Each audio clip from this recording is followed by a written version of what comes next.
If my face turn eastwards when I die, my country will become free. But if my face turn westwards when I die, my country will remain enslaved by the Britishers. Probably these are among the last words of one of the patriots from the region of Meghalaya, whose name is hidden within the books of history. There have been a lot of contribution from the northeastern part of India towards India's freedom struggle. In today's short session, we are going to discuss about one of the freedom fighters, one of the patriots from the region of Meghalaya. And his name was U Kiang Nangbah, a patriot whose last words were, specifically, if my face turn eastwards, my country will become free. Otherwise, if it turns westward, my country will remain enslaved by the Britishers. So in this short video of 4 to 5 minutes, we are going to explore about one of the freedom fighters from the northeastern part of India. U Kiang Nangbah ji. He was born in a modest Jaintia family. Specifically, the tribals of the Jaintia region were known for their rituals, customs, traditions, and so on. And after 1800, and to be very precise, after the first Anglo-Burma War, Britishers started making inroads into the hills of the northeastern part of India. At that time, Britishers, they imposed heavy taxation on the people. They enslaved them. They forced them to perform forced labor. And apart from this, the people, the local people were, they had to pay a house tax or a land tax or also kind of a private property tax. Apart from this hurted the tribal autonomy of the people in the region of Jaintia Hills.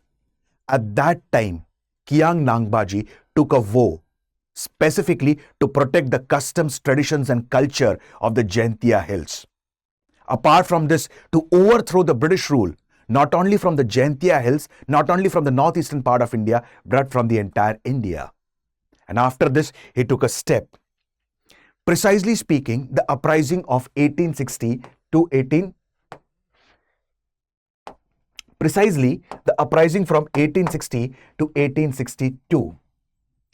As a part of the uprising, it is said that he was able to bring together all the major communities, all the major tribes of Jaintia Hills to fight for a common cause against a common enemy, that is English East India Company. Rather than saying English East India Company, Britishers. And apart from this, it is believed that at that particular point of time, Britishers had made their post at one particular region, which is referred as Jowai, around 1861. Kiang Nangbah ji, he was expert in guerrilla warfare techniques. He was very well aware about the mountainous terrain and the region. And so he created a small army of the rebels who are going to rebel against the British rule. And initially, they were very successful.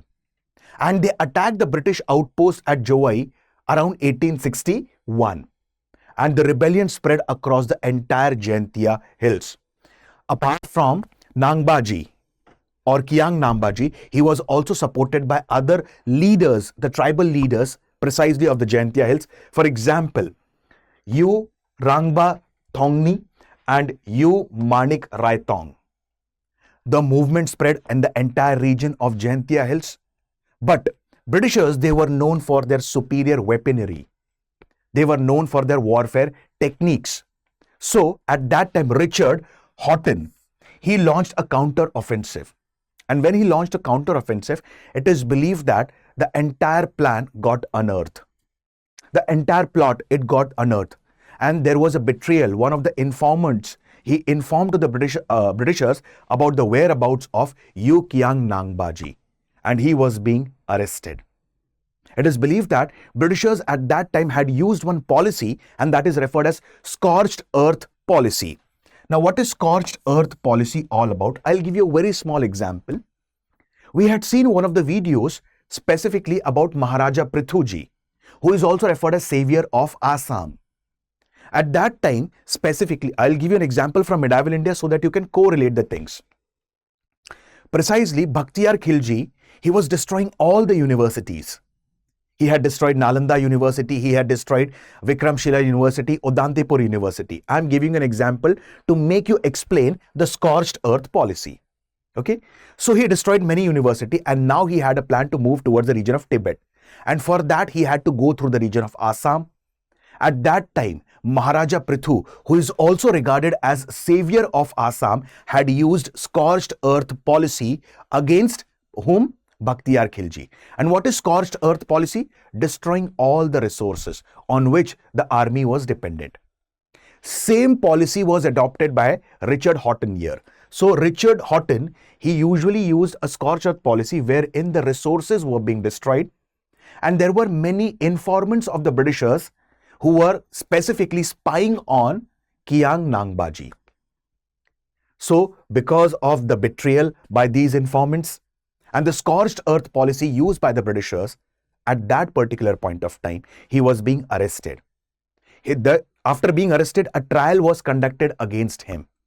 And even at that time, when the trial was conducted against him, he was not ready to bow before the Britishers or the colonial authority, because he wanted to restore back the lost customs, traditions, rituals, and the pride of the tribal communities in the region of Jaintia Hills. Finally, on 30th of December 1862, I repeat, on 30th of December 1862, U Kiang Nangbah ji was executed, was hanged publicly. And as per many historians, as per local legends, as per what we say customs and traditions, it is believed that, or legendary stories say that, these are among the last words of Nangbah ji. And the words were like, if specifically, he said that if my face turns eastward, when I die, my country will become free. But if it turns westwards, my country will remain enslaved. And as per the local legendary stories, his face actually turned eastwards. That kept the hope alive within the people that yes, one day our country will become free. Legacy of U Kiang Nangbah ji even stands today. Example, 30th December.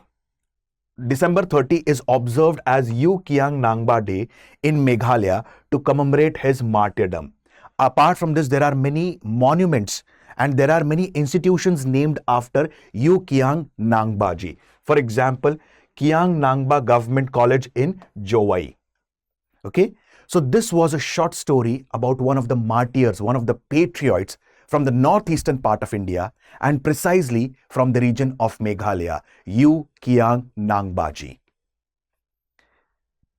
My friends, StudyIQ IAS has come up with Target Year 2027 UPSC IAS GS Foundation Resolution Batch. It's a January morning batch, and the batches are starting on 27th of January 2026.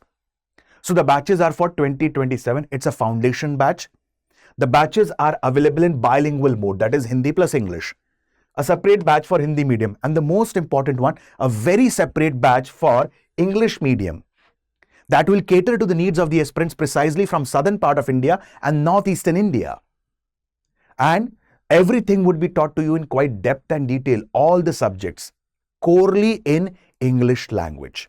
And the prices are starting at 14,499. So use the code Alok Live that is flashing on your screen to get the benefits of these batches. I repeat the code Alok Live. Thank you.